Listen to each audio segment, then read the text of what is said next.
সমস্ত খেলা কমিটি বিন্দুদের জানাই। আমি হয়তো এই কথা বলতাম না, কিন্তু আমি বলতে বাধ্য হচ্ছি। আপনারা সংযোগ করেন ভাই, চ্যানেল নিয়ে আসবেন বা আমাদের এই হ্যান্ডবিলটা পোস্ট করে দেবেন, আমরা করে দেই। কিন্তু ক্ষেত্রে কী হয়, সমস্ত প্লেয়ার এবং ক্যাপ্টেনদের সঙ্গে আমাদের একটা পরিচয় থাকে।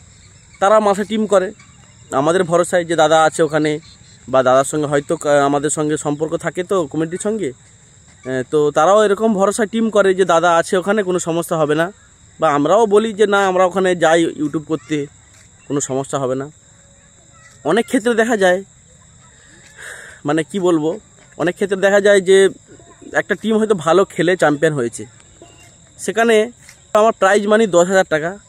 সেখানে কাউন্সিলর থেকে বলছে না আমাদের এত ক্যাপাসিটি নেই, আমাদের চাঁদাপত্র উঠেনি, আমাদের মানে কি বলবো, আমাদের ধরো 10,000 টাকা দেওয়ার কথা ছিল, আমরা দিতে পারবো না, আমরা সেখানে দিচ্ছি 7,000 টাকা বা মানে 6,000 টাকা দিচ্ছি, আমাদের এত ক্যাপাসিটি নেই, আমরা কি করব, কোথা থেকে পাবো। এগুলো কিন্তু অন্যায়।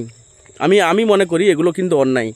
সবাই খেলতে যায়, তাদের মানে যে খরচাটা হয় সেই খরচাটা কিন্তু ওঠে না। যে ক্যাপ্টেনগুলো টিম করে, আপনারা হয়তো জানেন না কত টাকা খরচা হয় তাদের। একটা ক্যাপ্টেন যে টিম করে তাদের কত টাকা খরচা হয়। আপনারা কিন্তু ওখানে বসে কি করছেন, 3,000 টাকা কেটে নিলেন ফাউ কলে। তারা কি করবে, তারা তো এত খরচা করে টিম নিয়ে গেছে, তারা কি করবে, তারা কিছু করার থাকে না।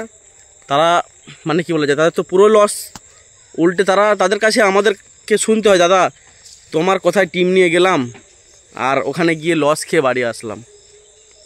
তো এটা সত্যি খুব খারাপ লাগে। আমি প্রত্যেকটা মাঠে আমি দেখেছি এইগুলো খুবই খারাপ জিনিসগুলো হচ্ছে। হয়তো আমার বলা উচিত হবে কি হবে না আমি জানি না, বা আমার বলা মানে উচিত হচ্ছে কি না তাও আমি জানি না। তো আমি মনে করি যে এটা কিন্তু আপনারা ঠিক করছেন না।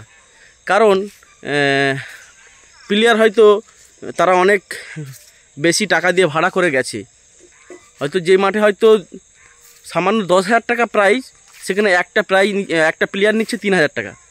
তো সেক্ষেত্রে কি হচ্ছে, ক্যাপ্টেন বলছে ক্যাপ্টেন তো জিততে হবে, সেই কারণে অনেক কষ্ট করে তারা প্লেয়ার এদিক ওদিক করে 7-8টা প্লেয়ার জোগাড় করে নিয়ে গেছে। আপনারা কিন্তু জানেন না যে একটা টিম চালাতে গেলে কত খরচা হয় টিম মালিকের। আর আপনারা কি করেন, ওখানে কাউন্সিলের বসে আমাদের চাঁদা উঠেনি, আমাদের এই উঠেনি ওই উঠেনি। ওরা কি করে বুঝবে, ওরা কির জন্য বুঝতে যাবে। আপনারা তো খেলা দিয়েছেন সেই উদ্দেশ্য করে ওরা এসেছে টিম নিয়ে, প্লেয়াররা এসেছে মাঠে যে আমরা টিম নিয়ে এসেছি, হারলে চলে যাবো, কোনো অসুবিধা নেই, কিন্তু জিতছি তো। জিতে যদি বলে 3,000 টাকা কম নাও, তাহলে সেখানে কী হবে। তো সবাইকে প্রত্যেককে অনুরোধ করব যে এভাবে না করে তাদের পারিশ্রমিক, তাদের যে প্রাইজ মানি সবাইকে দেওয়া উচিত।